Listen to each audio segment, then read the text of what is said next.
John Deere is at the core of the crisis that is plaguing farmers in America. The business, which was once known for its inventiveness, is currently facing criticism for fresh regulations. A problem that farmers never saw coming is changing their methods of operation and causing industry-wide anxiety. How, however, did John Deere lose the confidence of farmers? Will they be able to bounce back from criticism? Furthermore, how does this affect the food that is on your table? What is going on? Most people are unaware that the term, which was formerly used to refer to farming freedom, is now associated with control. John Deere was more than just a business. It was a movement. Since the invention of the steel plow by a blacksmith named John Deere in 1837, the company has been associated with agricultural innovation and advancement. This groundbreaking instrument transformed arid land into fruitful farmland by making it simpler to till the hard, unforgiving soil of the American Midwest. John Deere's green and yellow machinery became a mainstay in fields all over the country, as farmers praised the company as a contributor to their success. John Deere was a symbol of dependability for many years, enabling farmers to produce food for a world that was growing quickly. Its machines were more than just tools. They were representations of self-reliance and creativity. Farmers could count on them to last in addition to working hard. You were carrying on a legacy when you owned a John Deere, the virtues of independence and willpower. However, this relationship started to show signs of deterioration over time.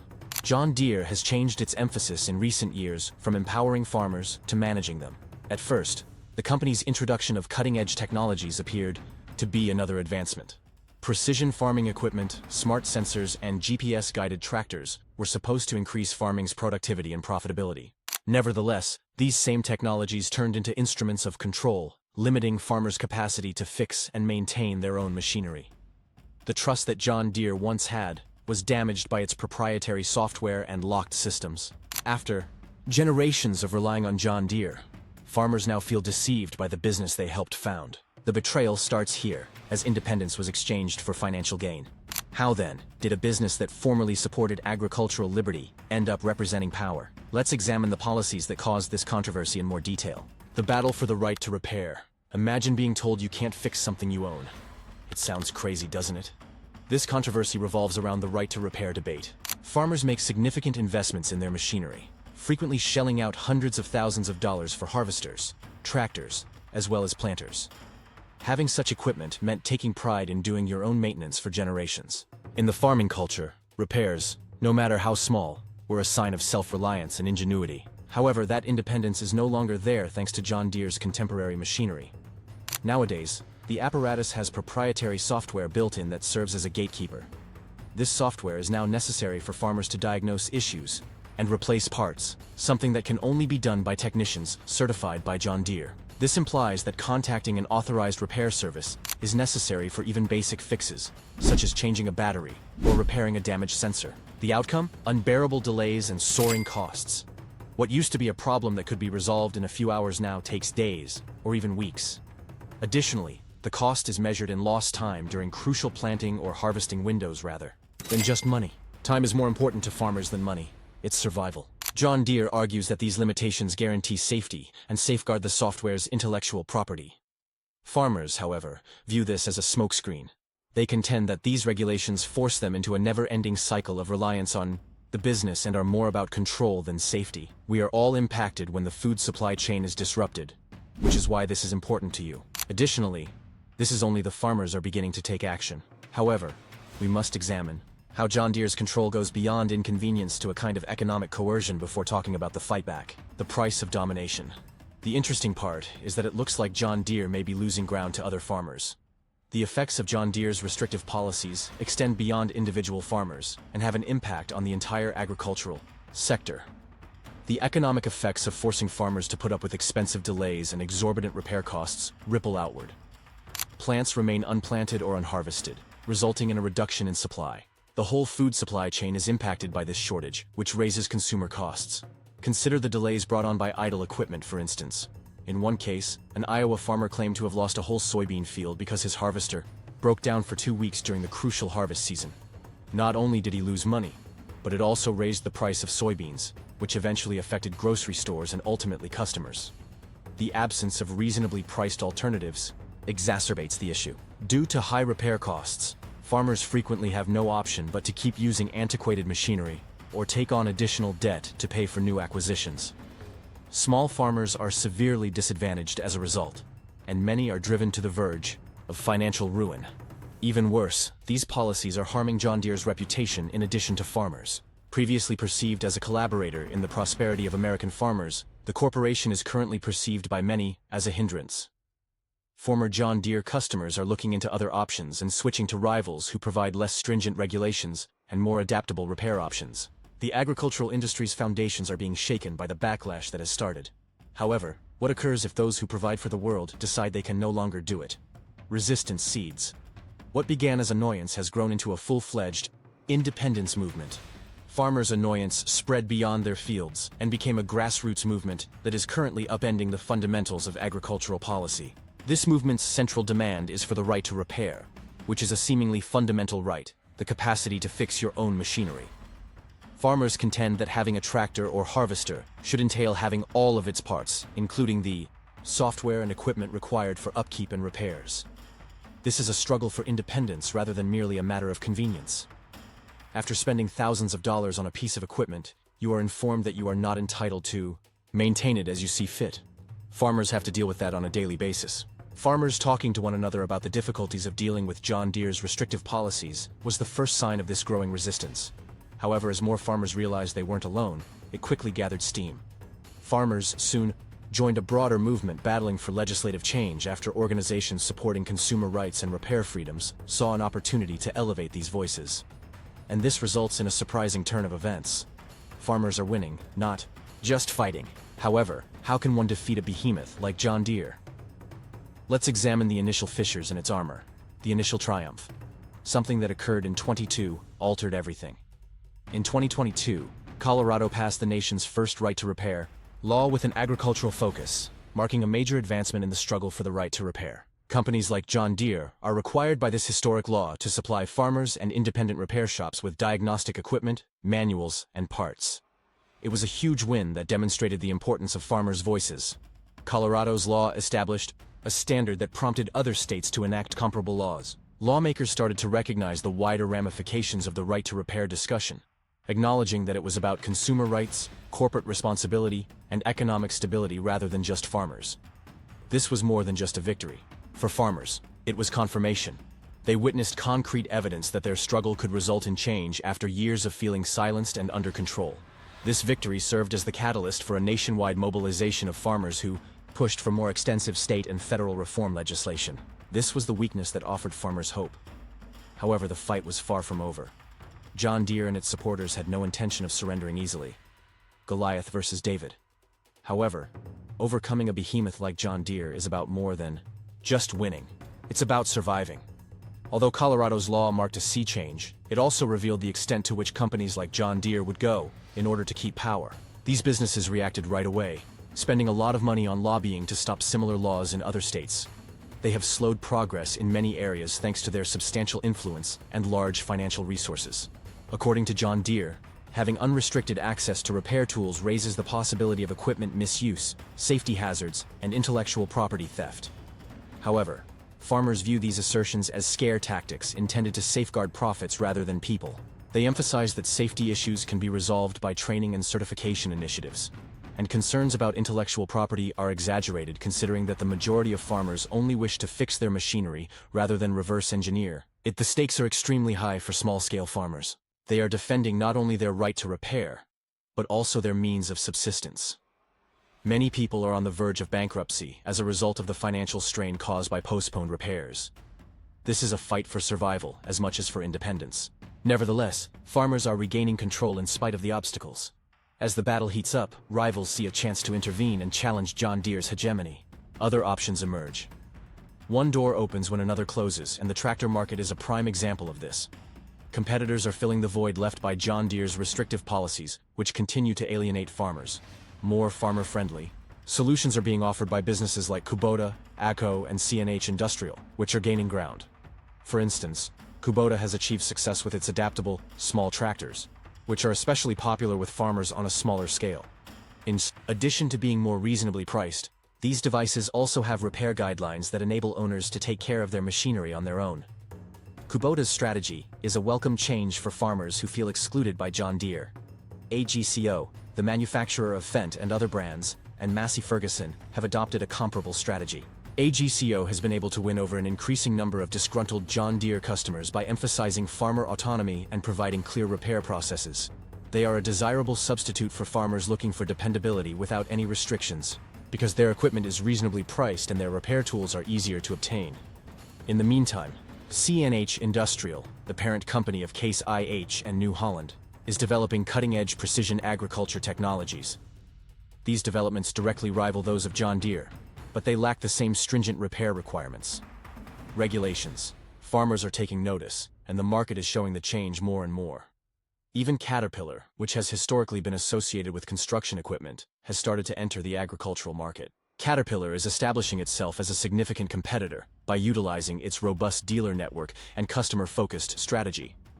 The industry is changing as a result of this change in unexpected ways. However, what does this portend for the future of John Deere? The implications extend well beyond the competition, and the fight is just getting started. The decline of John Deere. The dominance of John Deere is in jeopardy, but the competition isn't the only thing undermining their empire. John Deere was the undisputed leader in agricultural machinery for many years. Farmers pledged allegiance to its dependability, strength, and inventiveness. However, this agricultural giant's foundation has shown cracks in recent years. John Deere's sales and market share are beginning to suffer as farmers become more and more irate over restrictive policies. John Deere announced a startling 27% drop in sales during the third quarter of 2024, when compared to the same time last year.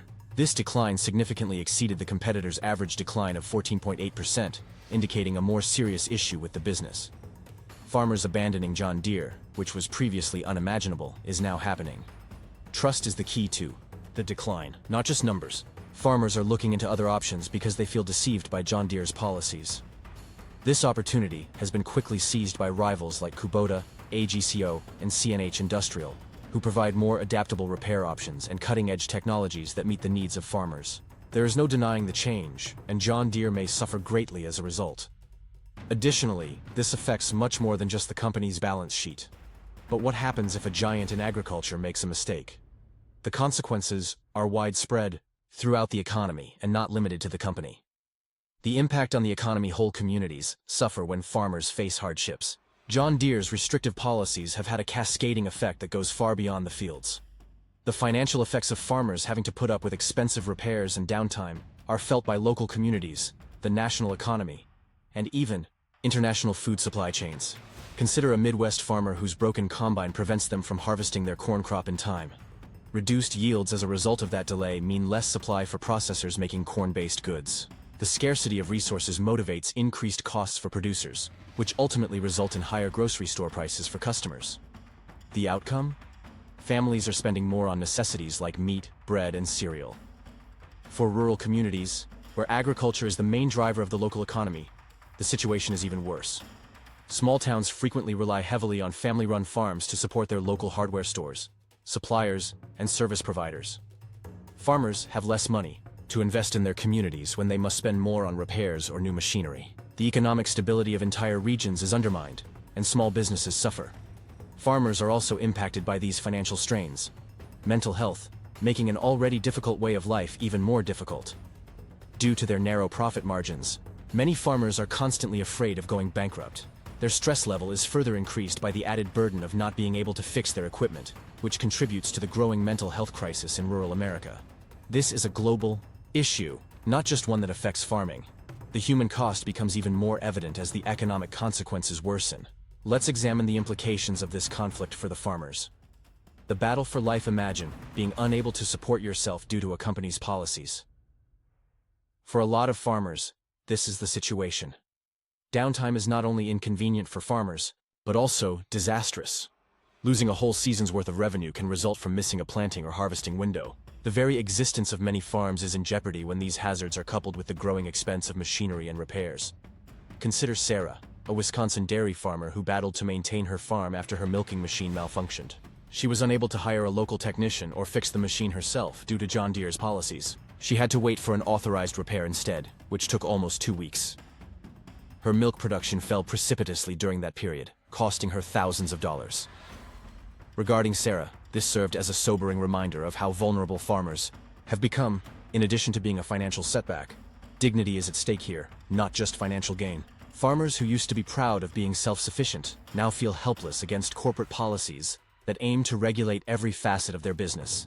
The stakes are extremely high for small-scale farmers, who already make a living on extremely narrow margins. Due to their inability to compete with larger businesses that can afford the expenses, many are being forced out of the industry completely. These losses have repercussions that go well beyond the farm. The local and regional food supply is impacted when small farms close, disturbed. The general diversity of the agricultural landscape declines, and communities are deprived of access to fresh, reasonably priced produce. However, farmers are taking matters into their own hands, so the battle is far from over. The dispute over repair policies is spreading into courtrooms and legislative chambers as the stakes rise. Court cases and business fear. What is the reason behind John Deere's fear of granting farmers their rights?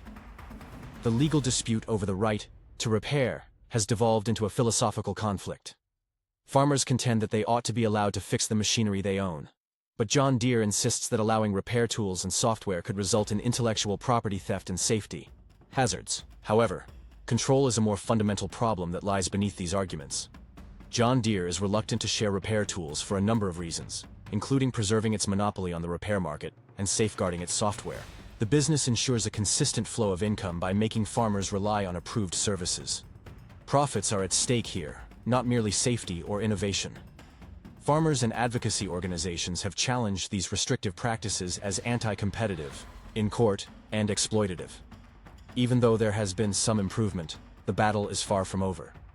John Deere keeps funding lobbying campaigns to thwart right-to-repair legislation, utilizing its clout to impede progress. However, things might be changing. Unexpected allies for farmers are emerging, including tech companies and consumer rights groups that support greater repair freedoms. The momentum is mounting as a result of this expanding coalition's pressure on lawmakers to pass significant legislation. This creates the conditions for a confrontation that has the potential to permanently alter the industry. As the battle for repair rights heats up, the question of what this means for farming's future looms large, a new age in farming. What if freedom, rather than tractors, is the key to farming's future? The debate over the future of farming has expanded as a result of the right to repair movement. Precision farming tools, smart equipment, and more sophisticated tractors have been associated with advancement in agriculture for decades. However, farmers and business leaders are now reconsidering what innovation actually entails. Restoring equilibrium is the movement's primary goal. Farmers no longer want to merely use proprietary systems passively. Instead, they want to recover their autonomy. Third-party repair tools and open-source platforms are becoming competitive substitutes for constrictive corporate ecosystems. Imagine a time in the future when farmers have access to universal diagnostics, repair tools, and parts for any equipment they own. It's turning into a reality, not just a dream. This change signifies a fundamental reinterpretation of agriculture. Farmers could work with local repair networks and independent innovators, rather than depending on a small number of corporations. Farming may have a future in which efficiency and autonomy coexist, and farmers are once again able to resolve issues as they see fit.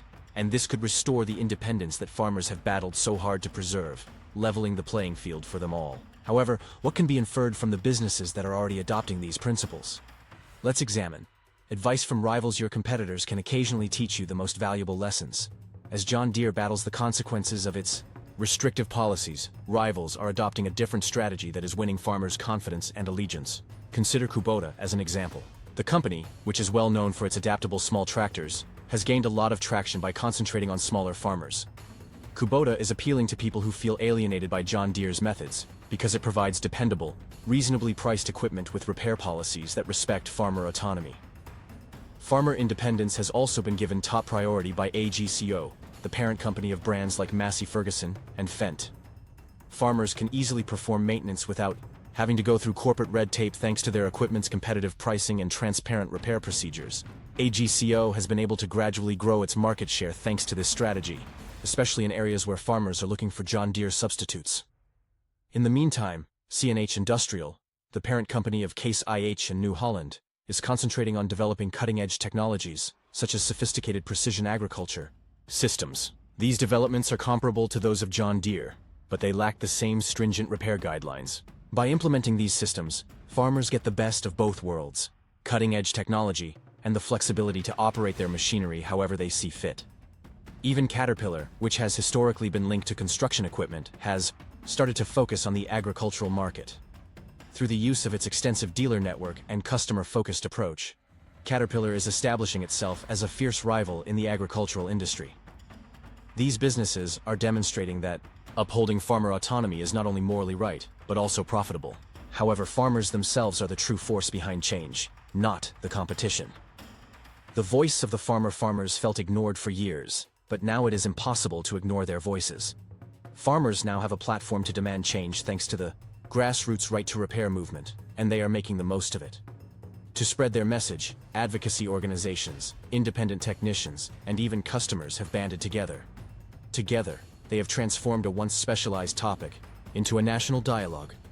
In order to raise awareness, social media has been extremely important. Farmers are posting their personal accounts online, illustrating the difficulties they encounter due to restrictive regulations and the financial toll it takes. People from all walks of life have found resonance in these first-hand stories, which has led to a wave of support for the cause. Lawmakers are also paying attention. Similar legislation is gaining traction in states all over the nation, in addition to Colorado's historic law. The discussion is broadening at the federal level as legislators start to understand the wider ramifications of corporate dominance over necessities. The agricultural sector is changing as a result of this collective momentum. Farmers aren't waiting for things to change anymore. From the top, they are making demands from the very beginning. And the industry is forced to pay attention as their voices become more and more loud. And this transforms everything because it now revolves around the strength of group action rather than just farming. What does this signify for John Deere and the agricultural sector's overall future then? The path ahead. What does farming and John Deere's future hold then? Farming's future is at a turning point. The promise of efficiency, innovation, and technology is on the one hand. Conversely, the need for independence, autonomy, and equity. The task for John Deere is obvious: adjust to the needs of a shifting market, or risk losing its position as the leading agricultural sector. Although the company's restrictive policies may have benefited its short-term financial objectives, they have also caused a rift with its loyal clientele. Although it won't be simple, trust can be restored. John Deere could restore its standing as a reliable farming partner by supporting the right to repair movement and giving farmers' needs top priority. The industry is changing overall at the same time.